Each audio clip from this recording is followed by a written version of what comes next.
What's up, y'all? We back in this thing, and this time we're doing something different.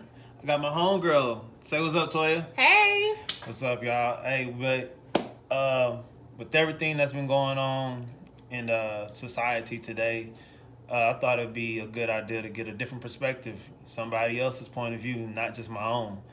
Uh, so I brought my homegirl here, and we're gonna lace y'all up. Um, this is for our non-black friends. I know many of y'all are out there. I see your posts on Facebook, Twitter, Instagram. A lot of y'all are really out there wanting to help.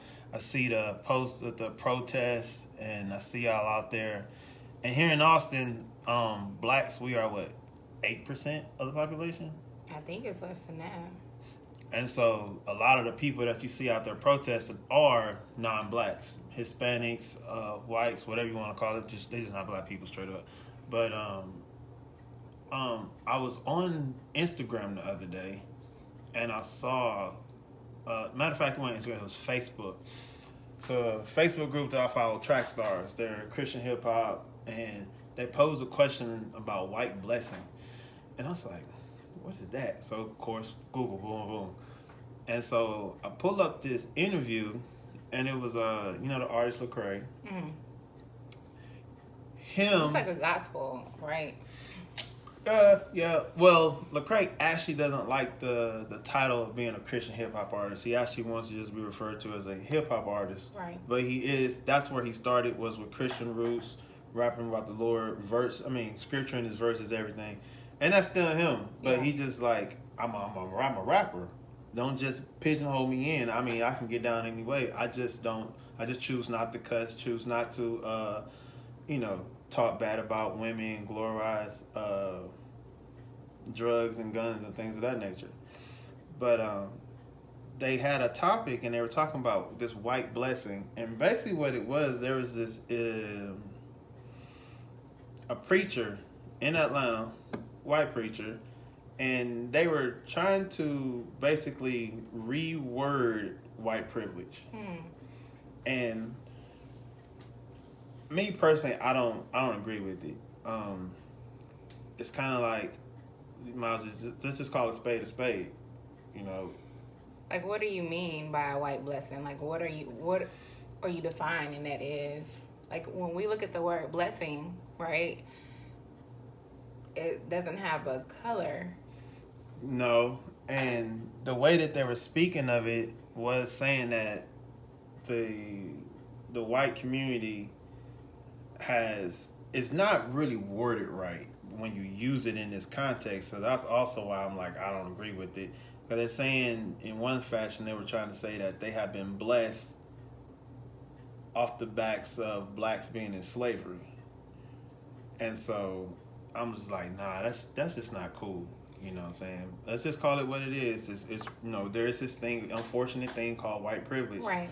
A lot of whites don't even know that they have it, and so that's why you see these arguments on Facebook. Like, I have a friend of mine, I won't name him, but we've had to just kind of brief, discussion of it, and he's like, no, I'm poor too. I've had it, I had to get it how I live. I had to struggle, blah blah blah, and that's true. It's real that he did, but at the same time, there are certain things that he doesn't even have to worry about that you and I do. Right. And like, for me, I know for me as a black man, like I told you the other day, like at work, I work in very affluent white neighborhoods, pumping propane. A lot of times I got to go in, look for the propane tank. And so I'm in people's backyards. And last thing I want is someone looking out their windows like, who is that? Right. So I took it upon myself. I reached out to a friend of mine who has a t-shirt company, and she done made me some dope shirts. Long sleeve, one sleeve's got the company name on it, logo on the chest, and a big logo on the back, just so I can be identified. Yeah. And that's something that non-whites don't have to worry about. Right, and that's kind of like when you look at defining white privilege, then we have to think about what that actually means. A white person be able to go to a job, like you said, pumping propane in an area that may be considered affluent doesn't have to worry about so much making sure that his employment is known or that he's not there to cause harm, especially if he's dressed like in decent clothing. Now, if somebody looks kind of like in tattered clothing, maybe they would look like, okay, you don't belong out here. But if you're dressed in decent clothing and you're a black person, people will still say, what are you doing in this neighborhood? I mean, Ahmaud Arbery, prime example, was jogging in the neighborhood. Or whether we feel like he was or wasn't jogging, he still was in decent attire, minding his business, and got approached, for lack of a better word, for being in an area that somebody didn't know or they didn't look familiar to him. So for somebody like Ahmaud Arbery, they didn't have the benefit of the doubt. But if you're white and you're in a neighborhood and you go jogging in a neighborhood that is new outside of your own, you're not necessarily questioned. You're not necessarily stopped. That in itself is a white privilege. It's not a blessing. God didn't gift that to you. It's just because you are white, it's an automatic for you. So to turn that and label that as a blessing is appalling and there are so many other words, but I don't think when we talk about the word blessing in the term, no matter what you believe in, it should be defined. It should be defined by color. I don't agree with that at all. And if you can't come up with a better term, let's just stick to the one that we're using, which is white privilege, because that's what it is. I agree with you. I just don't understand, like even from from a biblical standpoint, because like I said, it was a Christian group. Even in the aspect of Jesus, the Lord, He meets us in our sins, and that's what we should do. We should meet people where they are. Right. Cool. And for me, it's like, all right, Jesus met me in my sin, and when I read the Word, and go through, and I think it's in Galatians when it talks about, what is it? Come on, Pastor. I don't know. The fruit of the Spirit and the fruit of the Spirit. That's what it is. All right, boom. So when I go through the Word and I see, the fruit of the Spirit, then they talk about the works of the flesh. Fornication, idolatry, lust, all of that stuff is in there. They not changing them words to make me feel any better about my sin. And that's what I feel about this. I mean, no, it's not true. It's not really their fault that they, have received this privilege. Right. So, I kind of get that. Well, it's not our fault, blah, blah, blah. No, right here, right now, today, 2020, is not your fault. Right. No. But you have to be aware that you have this about yourself. Acknowledge it, that it exists. That's basically it. That's really what it boils down to, is acknowledging that white privilege exists. Mm-hmm. Because it is that. No, you may not have asked for it, and I do apologize for interrupting you. No. But just in that sense where we look at it as a privilege, I mean, it was given to you, not necessarily earned. It's just something that came without question, right? Because of how you were born into this world, right? So I think to take that as saying that it's a blessing, no, I feel like maybe not having to pay more money on my bills than I thought because I overpaid. Oh, okay, that's a blessing because I didn't realize that I did that and I got extra money to spend. That's a blessing. Or gifting something to the unfortunate person that has less than you. That's a blessing to someone. Yeah. That's an act. To me, a blessing is more so an act. A purposeful act. Yeah, a purposeful act. Yeah. Purpose versus it just being what is. Right. And shoot, on the cool, like you really want to boil it down and take it back. When they made the laws back in the 1800s and, and moving on forward, they did make those laws strictly for white people. Absolutely. To be truthful about it. Right. So there was purpose behind it. There was intent. There was not everything that we look down the line where like you said, were set out for people to benefit was for them to be privileged. Yeah. To be more affluent than the next race not race, but the next ethnicity. But yeah, what we got? What's next on the docket? The next thing that we wanted to talk about was people who feel like they are our saviors. They come to save the day. Yeah. They are wearing these capes. Here goes our money. Here goes our statements. Here goes all of these things so that we can just fix it. We can put a Band-Aid on it. Cause that one right there. My coworker actually asked me about this today. So really? Yeah. Well, why don't you lead with that so that we can kind of segue from there? Cool. He was reading an article about Aunt Jemima. Mm-hmm. They going to rebrand. Mm-hmm. And me and him never talk race. We never talk politics, and we never talk religion. We just I'm cool with him. I'm cool with his family. I done hung out with his family, so it kind of was like.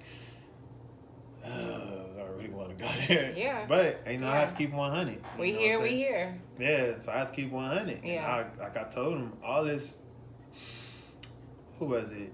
Aunt Jemima, Uncle Ben. Mrs. Butterworth. I thought Mrs. Butterworth was right. No. What? All my life, I just thought she was a little fat white lady. Never.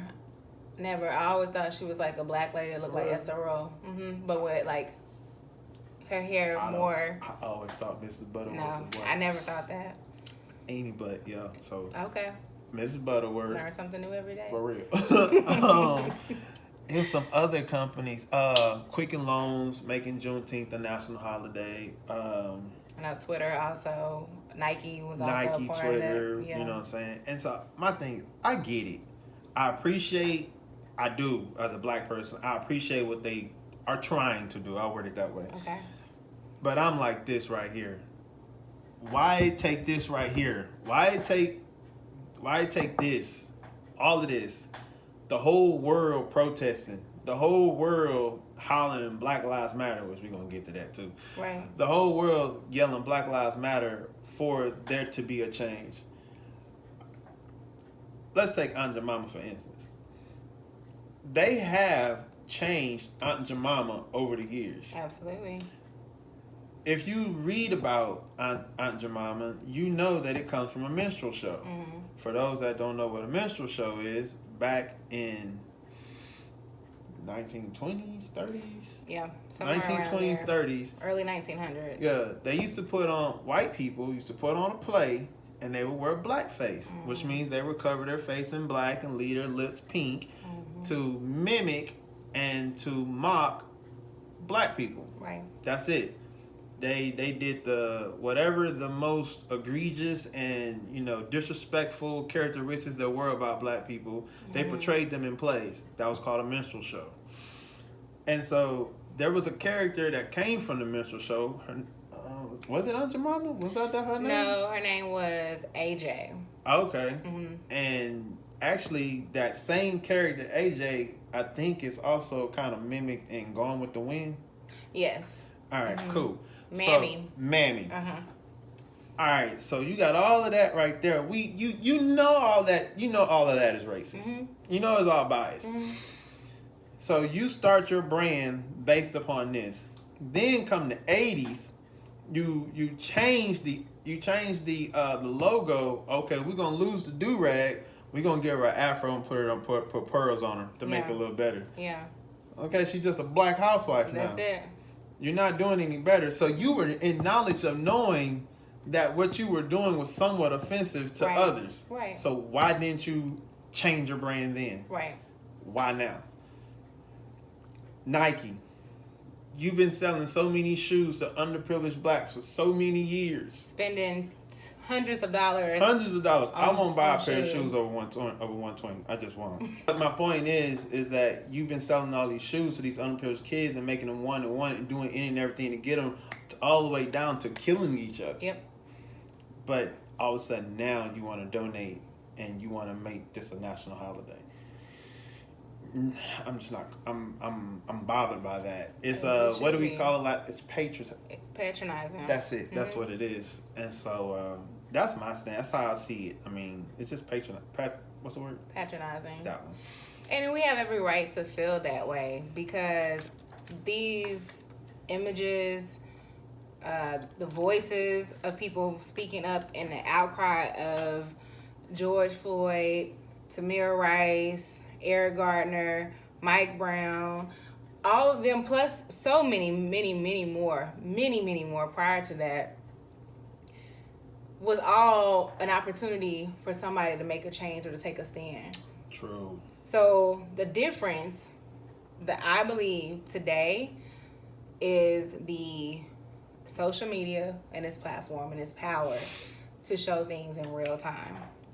And for people's voices to be heard in a way that you cannot ignore it, right? Something now where Black Lives Matters was a hashtag and people would get pissed off by it when it first took place or it first came to form.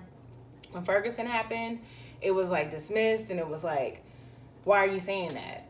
But now every company has taken it and embraced it. That was another thing that I also told my coworker. He agreed too. He's white. I think it's more so to save face and to save dollars. It is. Because I've seen the Black Lives Matter slogan on websites, you know, like when I go on, I think I was my Giphy app. I go to open my Giphy app and it's black. I'm like, really? Yeah. I mean, I appreciate it, but I really think it's more so to save face and to save money because they know, okay, if we don't show any support, we're going to lose the black dollar. Right. It's a marketing plan. That's what it is. Yeah. It's not genuine. No. It's a marketing plan. Okay, we know this is a very hot subject right now, and we want to appear to be on the right side versus to not be on the wrong side. Right. And if people are saying your silence is consent, yes, right, then you are going to speak, and whatever that means, even if you're not backing that up, you're going to do that by making a statement, by sending an email. How many emails did you get in the first 2 weeks? None. I got tons. You work corporate though. No, not me from my job, but like from friends. No, from like companies, like Bath and Body Works. From you must have subscribed to anything. I don't subscribe to them emails. Oh, okay. No. Oh, okay. Unsubscribe. Oh, okay. Unsubscribe. That's fine. Okay. I, on the other hand, like I subscribe to Netflix. I subscribe to Hulu. I subscribe. You get nothing from Netflix. I did. Oh, I don't subscribe to their newsletters though. That's right. Unsubscribe. My bad. Continue. Okay. Neither here nor there. I received dozens of emails from like even local companies like Tiff Treats. Tiff Treats started in Austin, which Tiff Treats is like this very good cookie delivery company. I mean, it's really, really good. I love myself to be gifted. I love when I get gifts from Tiff Treats from people, only when I know them. And I love to also send to like my coworkers and my family on special occasions, but they even sent out an email saying, we stand with you, we hear you. And it's kind of like at some point, it all feels forced. It feels very meticulous and disingenuous. I like those big words. And it's like for me, and it's something we had talked about the other day, I'm about action. You can say words all day. You can send a 10-page letter to say, well, this is what we're going to do. But at the end of the day, if you can't back that up and then you fall and let that fall to the wayside after this phase, quote unquote, dies down, then all that was for nothing. You could have kept your dollars. One company that I would like to applaud though is Ben & Jerry's. What they do? Ben & Jerry's, some two old white dudes. Yeah. They're like in their 70s. Yeah. But they have, even when Ferguson happened, they had an ice cream that came out like a flavor that was like, I can't remember if it was called Black Lives Matter. I can't remember exactly. I think I remember. But they had an ice cream and the proceeds went to different foundations, right? Well, since the new awakening, they released their own statement and letter, but they backed theirs up with, this is what we plan to do, and it was a step by step by step, and I think it was maybe like 6 or 7 different things with a right. plan of what they were going to do. That's cool. That I appreciate because they have done it in the past. They have continued to do it. And it's not just for Black people. It's for, they've been supportive of other people, other races, and other human rights. Right. I appreciate that. Don't just stand up when it comes to a point of, oh, we got to be seen. We can't be the ones not saying anything. Right. And I mean, it is about Black people, but it's more, for me, it's more so about humanity. Wrong is wrong. Correct. You know what I'm saying? Like you said, like for me, I kind of, the example that I give about this whole race thing is with the United States is one of a relationship, you Right. know. And in a relationship, when you have someone that's been wronged, you have to acknowledge that wrong. Mm-hmm. And you have to discuss it. You got to own it. And before, you know, in order to move forward, that all has to take place. Like when you've been in relationships, and I have too, and you've either wronged or done wrong, or same with myself. And I know more so from the one doing the wrong, I couldn't make any headway with that person until I owned and accepted what I did. Right. And I get it. You know what I'm saying? A lot of y'all watching this is like, well, I didn't have slaves. That's cool. That's true.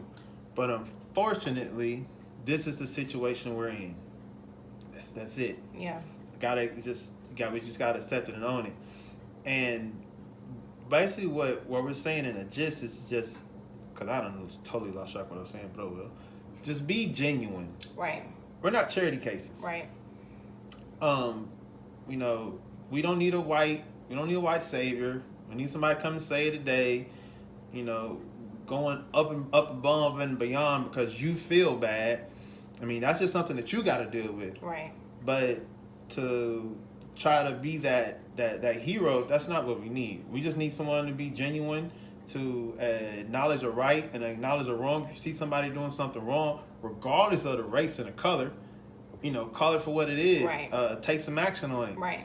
You know, those that are higher up in corporations and stuff, you know what rules and regulations need to be for all of your employees to feel seen and, you know, appreciated. Right. Put those into place. It's not really, I mean, it's not solely about race. You know what I'm saying? And like you were talking about the companies that were donating. That's where I had an issue with Black Lives Matter. Black Lives Matter, like you said, it started with Ferguson. Mm-hmm. And I think, in my opinion, it's kind of out of hand. Like, expound on that, please. It's not only a slogan, it's an organization. And can we all say that we agree with what that organization is doing? Not at all times. Right. Like, the question has been, where's all that money been going? Right. Like, with all the people that's being locked up, there was a fund for bailing people out. Right. I saw this there was millions of dollars donated to this fund, but only thousands were used to bail people out. Right. So where was the rest of that money? Right. And it's like, with these foundations and nonprofits, and that's the thing, is it still a nonprofit? I don't know. There has to be more transparency. That's basically it. It's got to be more transparency, and I just see it all the time. Black Lives Matter, Black Lives Matter, Black Lives Matter. Okay, yeah, it's kind of oversaturated at this point, in my opinion. I understand that aspect of it when we look at it from a company standpoint or a foundation or a nonprofit. But the message in itself, when I say Black Lives Matter, I'm not speaking to a corporation who has bought into taking that and making it their own LLC or PLLC or whatever it is. That's not when I use that as a hashtag in a message or a tweet, Mm-hmm. I'm not referring to that at all. I'm speaking about my Black life that actually matters, my dad's Black life that actually matters, my family's lives that actually matter, your life that actually matters. Mm-hmm. I don't care about a funding or anything. I'm speaking about the intent. That's what I care about. So I think there has to be an understanding that there are people that are tied to this corporation or, like I said, whatever it is, we're not 100% clear on where they stand. But there has to be a separation between them and then the actual slogan itself and what it means and what it stands for. Yeah. Because from the people that I know and the people that I communicate with on a regular basis, no matter what their background is, it's been about the actual slogan and the meaning behind it, not a company. Because the thing about it, like I hear from, you know what I'm saying, non-blacks all the time. You know, they go to the All Lives Matter and they go to the Blue Lives Matter, and then they get to talking about George Soros and all of that. And so I'm just like, maybe we can segue with this one. I wish we had someone up front leading this thing that could separate it, like we're discussing right now. Mm-hmm. You know, say, okay, boom, this is an organization. Let them have that. Right. This is what we're going to use so that it can't be tainted at all. Right. You know, because that BLM, it gets thrown around. I've seen some of the stupidest something matters. Some of the stupidest crap. Mm-hmm. I'm just like, it's just an insult. And so that's why I'm like, I'm over BLM, and I wish we had something that really communicated what we as the black community, what we really want to see done. Okay. So something that we had talked about was oppression and what defines oppression, because there was a recent video that you had sent me about Candace Owens speaking, and she was basically saying that she considered it an insult in a sense, or disrespectful for us in today's world to use that we are oppressed still in this day compared to our ancestors, like our grandparents or our parents or great-grandparents.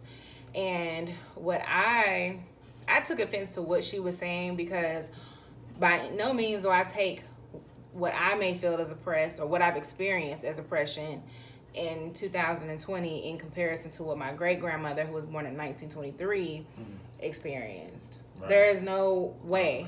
There's no comparison. So I would never disrespect that or discredit it or minimalize what she experienced or what my grandmother experienced, who was born in 1943. But however, oppression is still prevalent in today. And in that, you asked me to define oppression or give examples of that. And when we look at the word oppression, is to experience cruel and unjust treatment, right, or control over one. But that goes beyond the extent of just your rights, right? Oppression extends into mental oppression.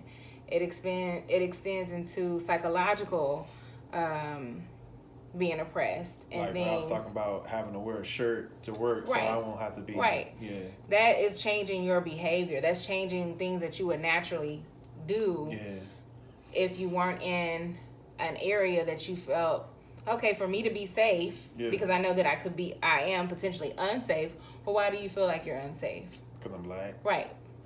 That is oppression. You have changed who you are. You've changed your behaviors because of the stereotypes, right, that are placed in society because you're in an area that is unknown to, maybe not necessarily unknown to you, but someone may feel like you don't belong there. Right. And for somebody to be able to say you don't belong somewhere, that too in itself is a form of oppression. Learn today. I didn't see it like that. It's like when I hear the word oppression, my mind automatically goes to, slavery days, Nosa master, all of that. Right. I never, until you just we discussed it and you broke it down. You was like, by definition, this is still prevalent today. Yeah, it is. So that's pretty interesting. Yeah, I think that it's important for people to, just as slavery ended legally, but then slavery became legalized by verbiage that was used in the 13th Amendment. Yeah, that was crazy. Right? And so that still Go ahead. transcends into. For those that don't know, go ahead and yeah. expound on that. Like, a lot of people don't really know what that 13th is about, because I didn't know it until 2 days ago. I think when you was talking.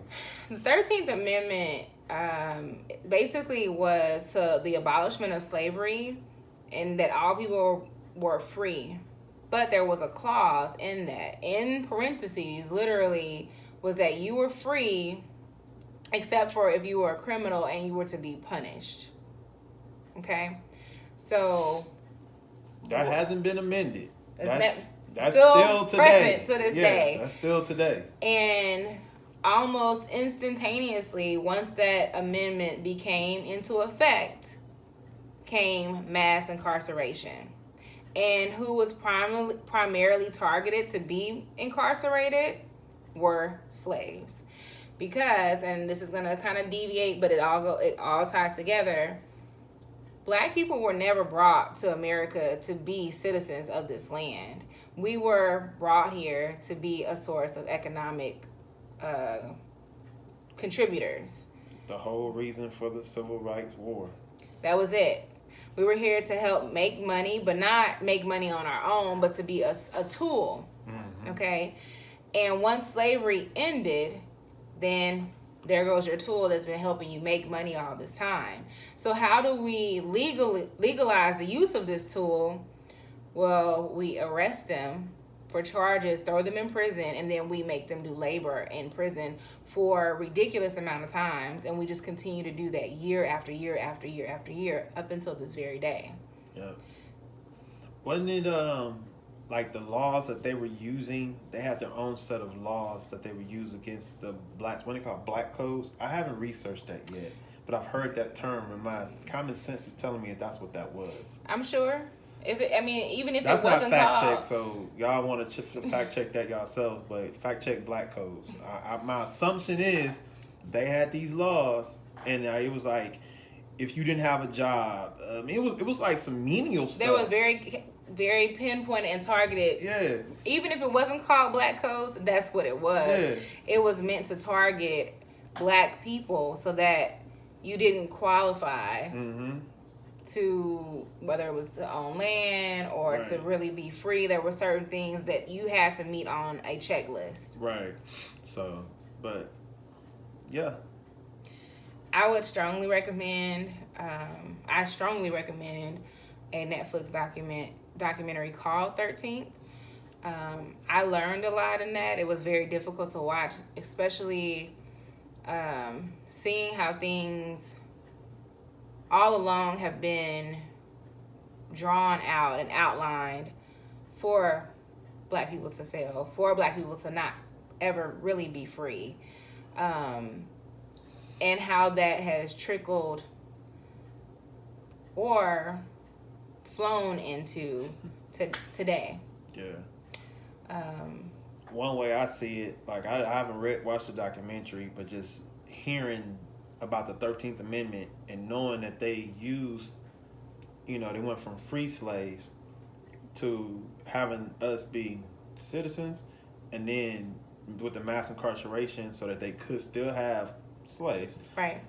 That's how policing, the way that they police Black people began. Right. And it's still done that same way today. Absolutely. But yeah, that's crazy. Yeah, the documentary shed a lot of light.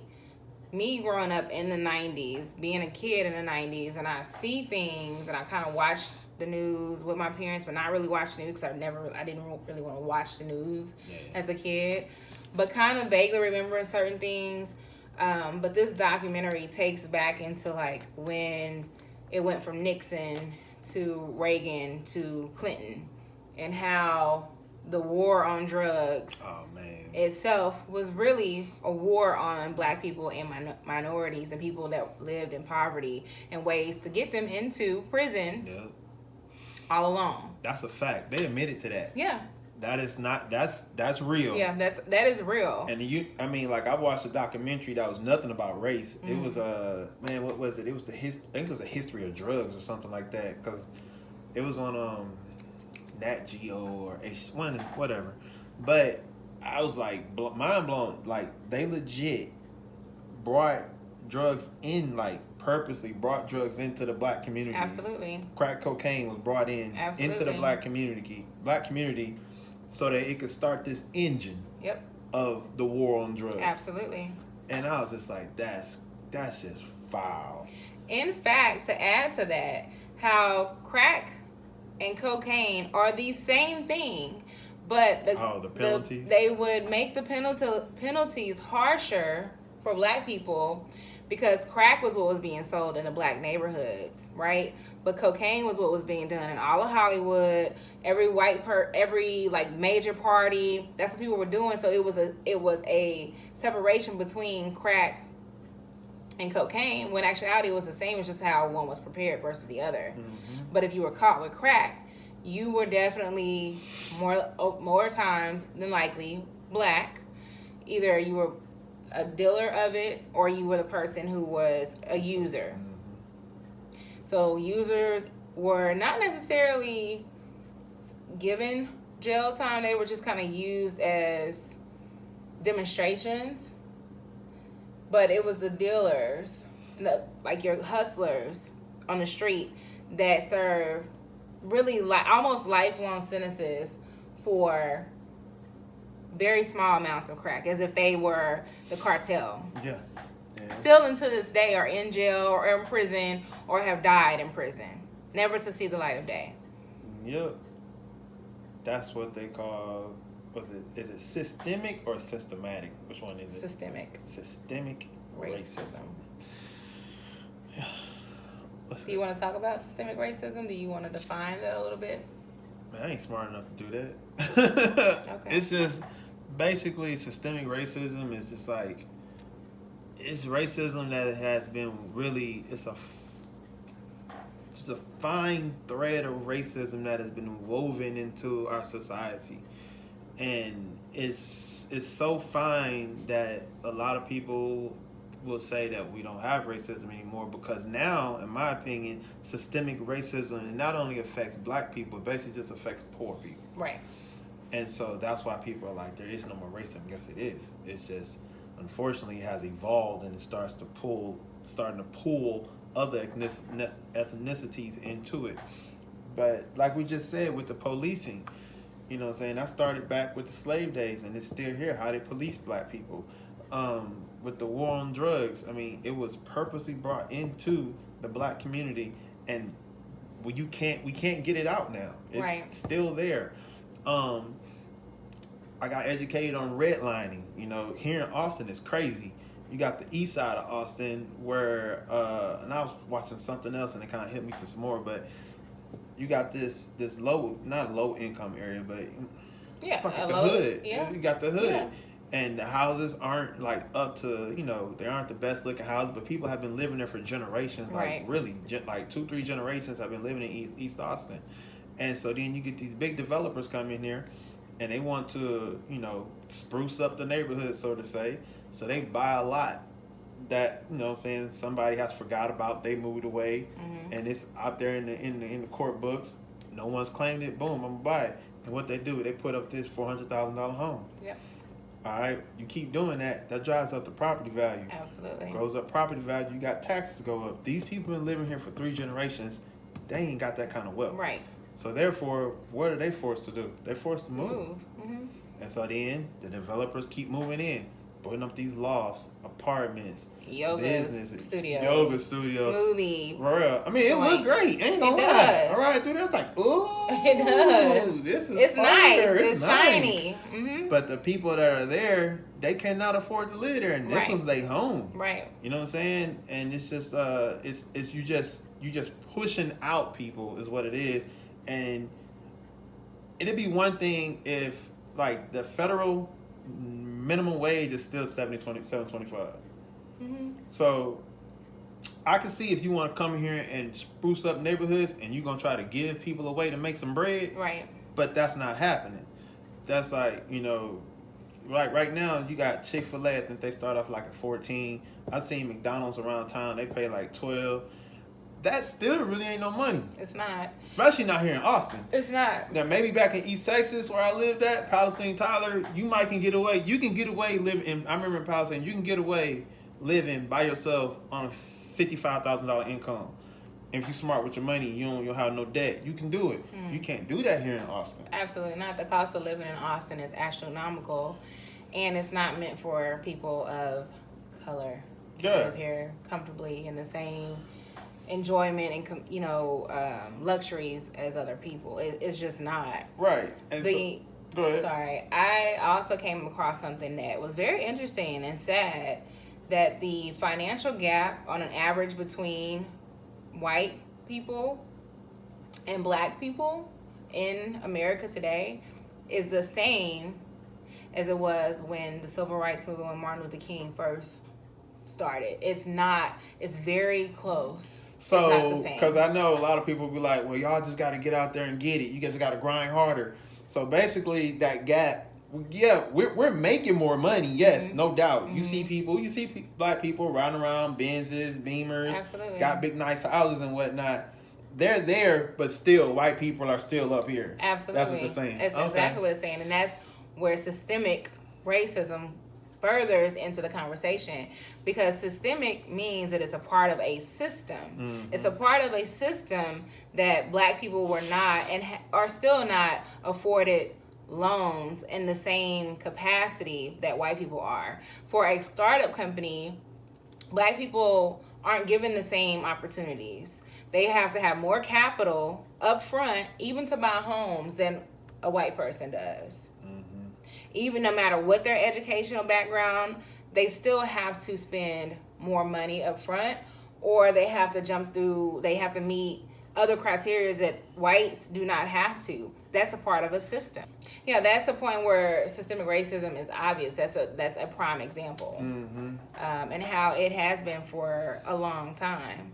Like you said, with redlining. Redlining was to basically... It had to do with school districts more so than anything. They had to do with school districts, but also with the homes and how the taxes in those particular areas, in those neighborhoods, and how it went to, and even to this day. And it was, you may not physically see the red line out, like if you're just looking, but it was a physical red line drawn on maps to mark out where tax funding didn't go to certain schools, or where you went to school if you lived in this zip code versus where this other person went to, or maybe in the same neighborhood, maybe a block over, and the kids may have played with each other, but they went to different schools. Right. One that was more privileged, they had more funding, more curricular activities, access to a multitude of different things. Yeah. Where if you lived within the specific outline or within the red tape or red line, then you went to a poorer school, teachers were underpaid. This still happens. So if it's still happening, this is a part of a system. Yeah, because like in East Austin, they start shutting down a whole bunch of schools in East Austin. They did. And they started moving the kids around and whatnot. And so when you start moving those kids around, you start overcrowding. Absolutely. So then when you go overcrowding, what you got one teacher trying to teach. Instead of them having 20 students, they got, let's say, 27. That don't seem like a lot. But still, that's 7 more students that's going to take away the attention for the other 20. Right. And so that just slowly trickles down, and that's part of that's part of the system of it. Yeah. And I mean, I'm not making excuses. I know a lot of people like, y'all just making, these aren't excuses. These are facts. Yeah. And that's not saying that, you know what I'm saying, her or nor myself are not going to get out there and grind and do what we got to do. Right. We just trying to let y'all know that this is real. We ain't just crying wolf. We ain't just been crying wolf for some odd years. You know what I'm saying? Like I hear people, why y'all keep talking about, you know, slavery and old shit, blah, blah, blah, blah. Because y'all ain't hearing us. Right. That's it. Once you hear us, once you acknowledge it, once we start to see some things change in the higher up, we'll stop talking about it. And not just change from this week to next week and you painted a sign that says Black Lives Matter. You change the street name or Black Austin Matters. Those are cute gestures. That's all it is. It's just like an abusive ex doing something to you Yep. time and time again, and then, oh, here goes some chocolate. Oh, baby, I know I messed up. Yeah. You know what? Here goes some money to do your nails or get your hair fixed or whatever the case may be. Those are all cute gestures, but at the end of the day, if you're still going to revert back to do the same toxic behaviors, abusive behaviors, then it's all null and void. I totally agree. And so at the end of the day, nobody's asking, kind of like reverting back for just a second to what you said, nobody's asking for these handouts. It's merely an acknowledgement that something exists, that it has happened, in order for us to move forward. Something that I had, like, one of my favorite phrases is, you can't heal what is never acknowledged. That's true. Like, if you never acknowledge that there's a problem, how do you ever heal it? You can't nurse a wound and treat it. You can't put medication on it. You can't do, like, if you had a serious surgery, you can't do wound repair and go to physical therapy if you never acknowledge that that surgery ever took place. Like, you have to heal it. You have to heal it so that it can function going forward and be better and better every day. Right. But we have to start somewhere. That's it. Anything else? Yeah. There is something else that we want to talk about, was backhanded compliments. Okay. I don't. Okay. I'm kind of blanking right now, so I'll let you start. What you got? Something that irks my nerves is someone to tell me that I'm attractive for a black girl or a black woman. Oh yeah. I'm sorry. What? Like, what did I meet in your criteria as a woman that made you feel like you should say that to me? Yeah. What do you define beauty as, or what? I don't even care. But to say that to me is disrespectful, and I would prefer that you not say it to me. And I would prefer not to give you a look as if I'm going to probably lose my shit because it's blatant disrespect. It's not a compliment for you to tell me that. I don't take that and feel like, oh my God, Jacob thinks I'm pretty for a black woman. I'm sorry, I don't. Oh, and not to say that I think all Jacob's names are white. It was just a random. No offense to anybody. I got a friend. His name is Jacob. He might be watching. Jake, we ain't talking about you. We're not talking about you. I don't know you at all. For real. It's just, it's offensive. Yeah. And it kind of runs in the line of, you don't have anything nice to say, don't say anything at all. We were talking about it the other day, but I can't think of any right now. Yes, you can. When you said that your friend said, or someone said that you oh yeah, that's don't act right. Like a black guy or something like that. I've been told that, majority of my life, like, bro, you the whitest black guy I ever met. You know what I'm saying? And I never thought it to be, a backhanded compliment or whatever. Now it told me, you discussed it. Because then, I was sitting there thinking about it, and I was like, I'm the whitest black guy they ever met. Like, what does that mean? Oh, man, you're cool. You're the whitest black guy I ever met. So, wait a minute. So, there's a difference. So, there's a good and a bad between the way. So, white people act good, and black people act bad. So, since I'm black, but I act white, you're okay. I'm good. You're good. Yeah, and it ain't clicked till last night. I was like, wow. Yeah. So yeah.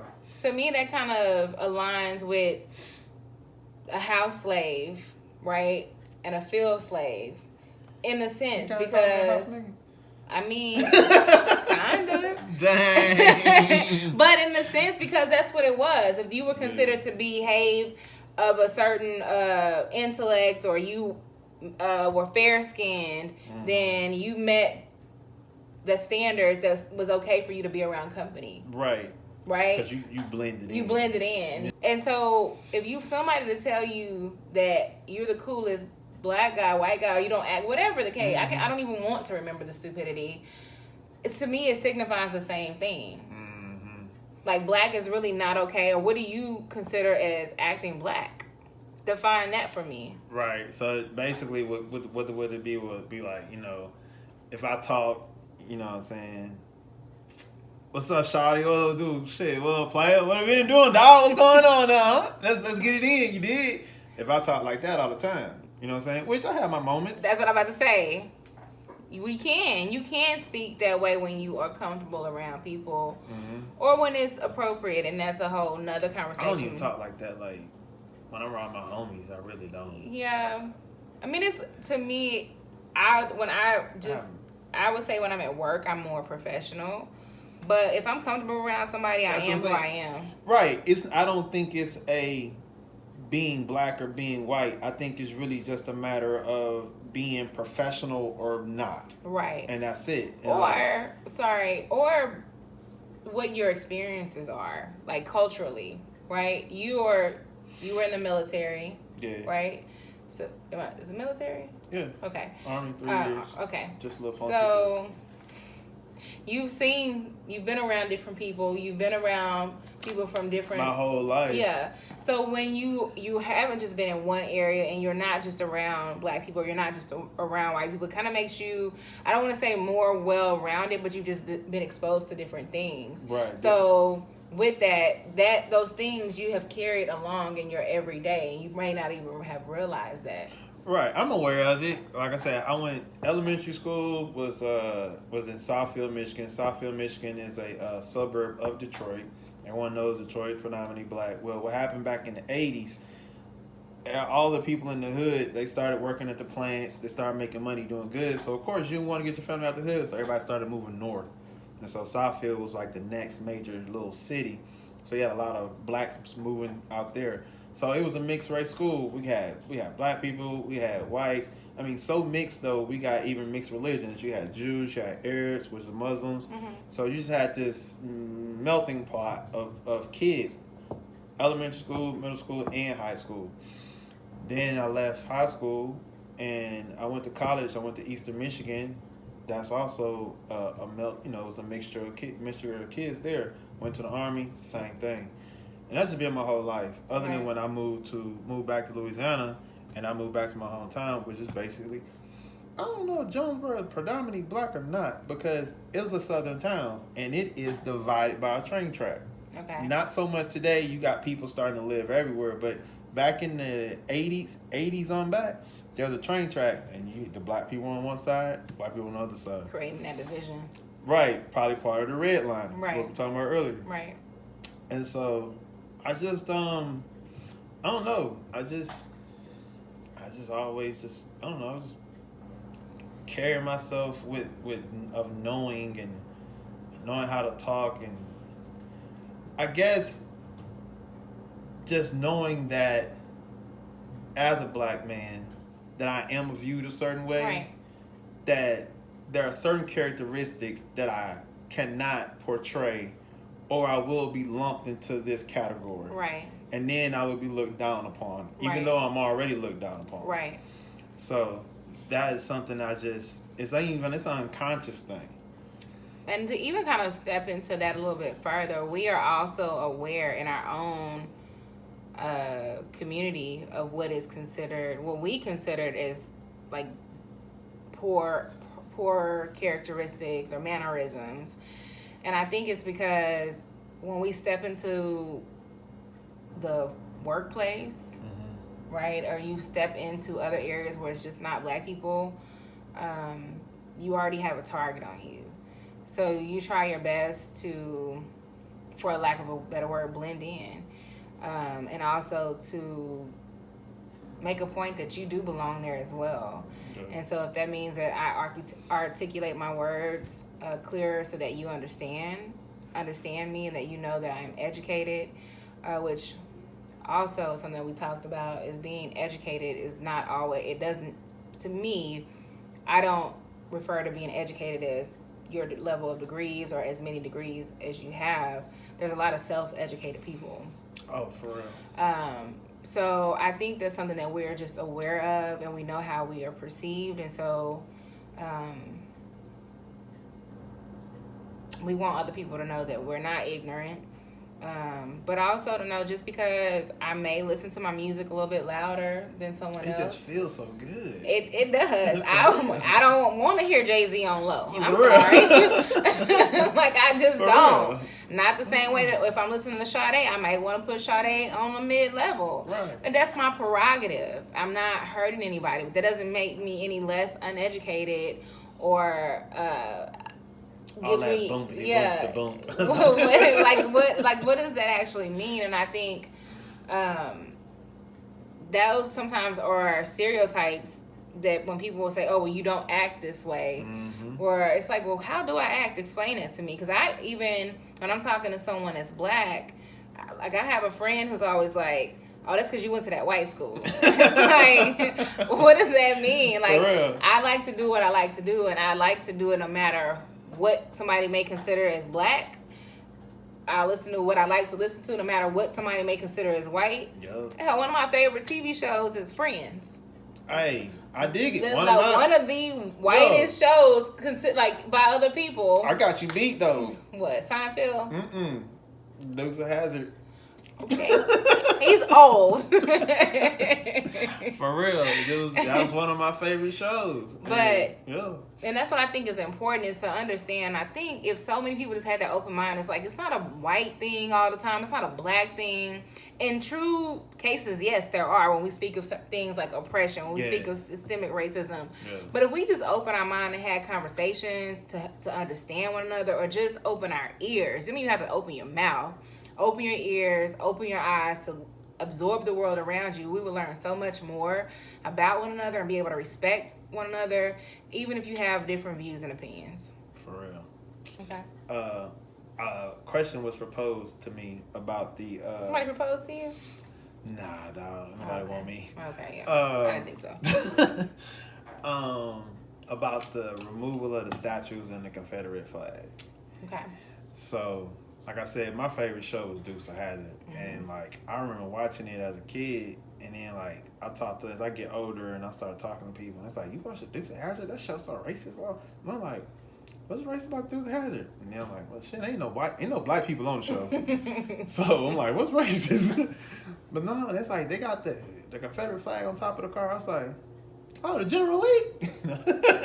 All I know is this is a 69 Dodge Charger, and I love seeing them boys drift around a dirt road. That's all I knew, you know what I'm saying? Fair enough. So as I get older, you know what I'm saying, I start to get educated, and we talk about, you know what I'm saying, the Civil War and the rebel flag and all this other different stuff. And so it's been like, what is such the issue for black people with the rebel flag and with the monuments? You know what I'm saying? What's your take on it? My take is what it stands for. Just like a noose. If you see a noose laying around, what does that signify to you? You know what it is. You know what it is. The feelings, the emotions, the hurt, the pain. But to white people, the Confederate flag means heritage. I'm just playing devil's advocate. I mean, and that's fine, and it can to you. But you can't, there's also, two things can be true at the same time. And if one person considers, there is a large group of people that you consider equal, right? And you consider your brother and your sister, and they're saying, that is painful for me to see, then you have to be able to say... This is to y'all Christians right here, what she just said, because I think Paul said it, you know, you don't want to do something that's going to make your brother sin. This falls right into that right there. So if it's harmful to that person, what are you holding on to so strongly that says I have to ignore my brother or my sister's feelings? Right. Like, even if you take it back to the analogy we talked about for the relationship, same concept. How you were saying, if you're in a relationship with somebody and you were wrong, then there's something that has a memory tied to it. Right. We'll go drastic. Say it was a car. You know what I'm saying? Yeah. You got caught cheating, and you know I'm riding, and she catch me with the old girl in the car, and then we get back together, and she gets in the car and she's bust out in tears.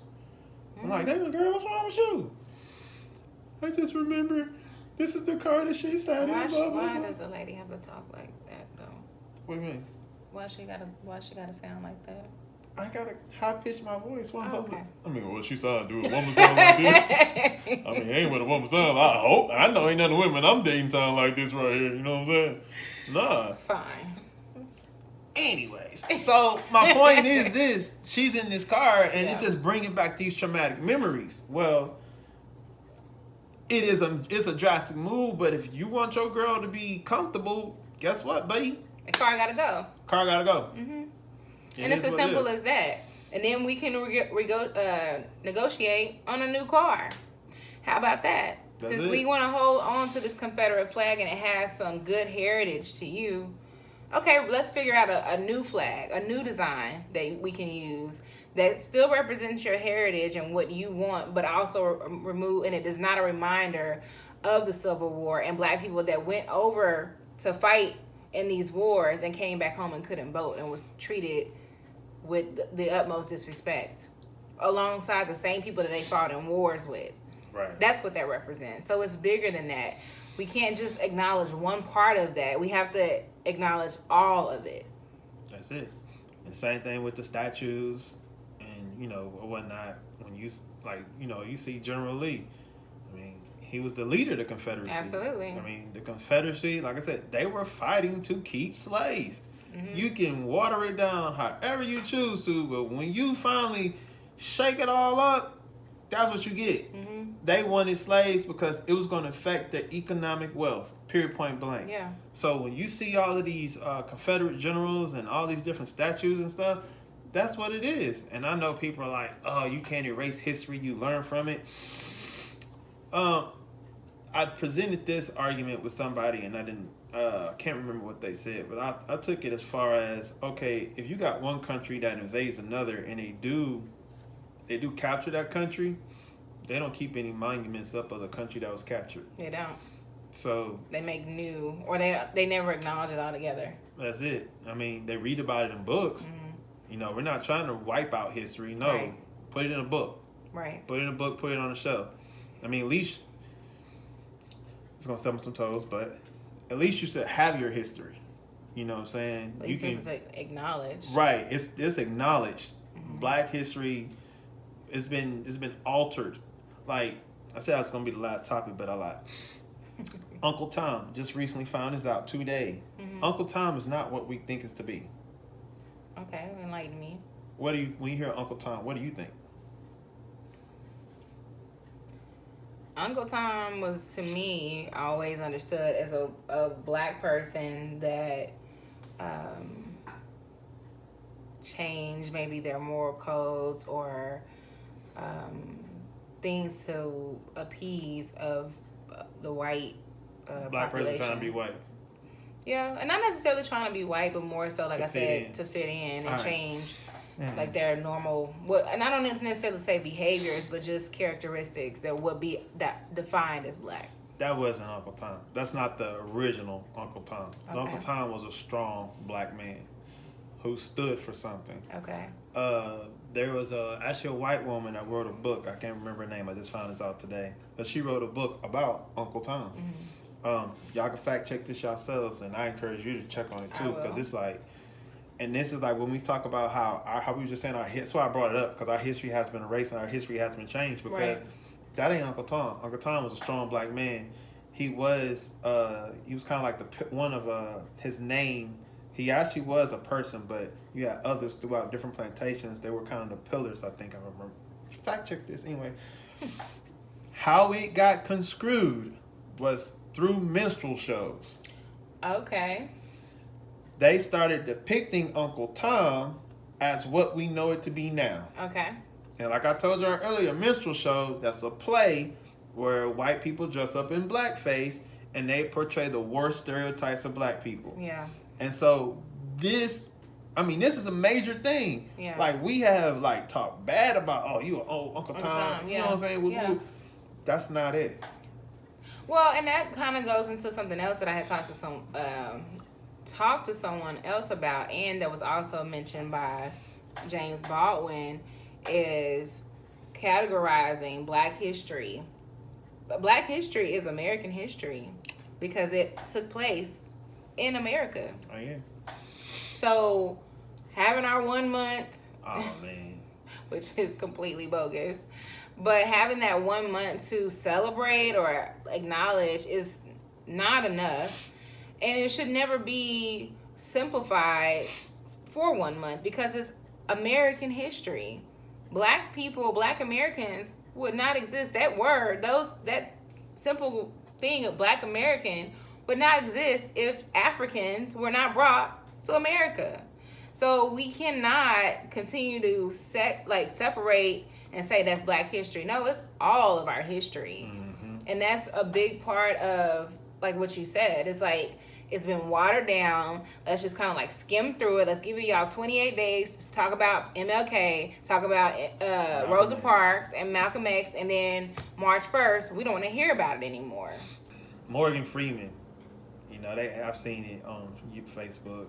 They ask him about it, saying, how's he feel about racism and Black History Month, so on and so forth. And basically what Morgan is saying is, like I hear a lot of people say, quit talking about it. Quit talking about it means it's not an issue, which I disagree. But that's him. He can have that, so right. that's his point of view. Right. I ain't saying that we need to have this conversation all the way into August. That ain't what I'm saying at all. Right. But it was just like, we just got to just acknowledge it. It is what it is. That's it. Racism is here. Racism ain't going nowhere either. Never. Don't think that, for me, don't think that the equality movement that I support and I talk about is one to trying to rid racism. There will always be racism. That's unrealistic. That's right. Racism is a sin. It's a combination of sins, and long as there is sin here, there's gonna be racism. Racism ain't going away until Jesus come back. Flat out. That's it. Mm-hmm. But the laws need to change so that it is an equal and fair playing field for everybody. Right. People of color, Black, brown, Hispanics, Puerto Ricans, whatever, we don't need to fear for our life if we get pulled over for speeding. That's what this is about. You know what I'm saying? We don't want to continue to be judged on our job application just because our name isn't the average American name. Susie, Jan, Bill, Mike, Jacob. Because I know it happens. Right. You see, Lothario, I know he's Black. But, Toya, she's Black. It's definitely out of there. You know what I'm saying? Mm-hmm. So, like, that's what this is about. We know that there's going to be racist people. Did your microwave just come on? It did. All right, bet. All right, we just had a poltergeist moment, but, we're covered in the blood. Yep. We ain't worried about it. That's all right. But yeah, man, that's it. We hope, I hope, she hopes, we all hope that, like I always tell people, you watch me on Facebook, I've been posting a lot of controversial stuff, and it's not to divide. It's just to, because I know I have a lot of non-Black Facebook friends now, and a lot of them haven't even heard of half this stuff, to think that this stuff happens. That's all it's about. It's just knowledge. Oh, wow, this happens. Okay, I'm aware now. Something to think about, something to talk about, But like I said, we're not charity cases. You don't have to, how are you doing today? Right. No, don't go to the workplace. Please don't do that. Don't do that. No, Just treat us like human beings. That's it. That's it. Period, point blank. Yeah. What's your final words? I think in itself, going back to the very beginning and identifying white privilege, to be able to have someone like Lothario or myself explain how racism exists or give you examples of systemic racism in itself is an example of white privilege, because you're having to be explained of what it is. We gotta have this conversation. That means you've never experienced it before. Yeah. And thank God for that. But also recognize that it does happen for someone else and be empathetic, not sympathetic, because we don't need your sympathy. We're not asking for it. We're just asked to be treated as equal, as humans. Just as you want your son or your daughter or your brother or your cousin to be treated, that's what we want as well. That's it. Well, I hope y'all enjoyed it. Like always, if it blessed you, man, share it. What is it? What's my little motto now? Like, share, subscribe. That's it. We out. Peace.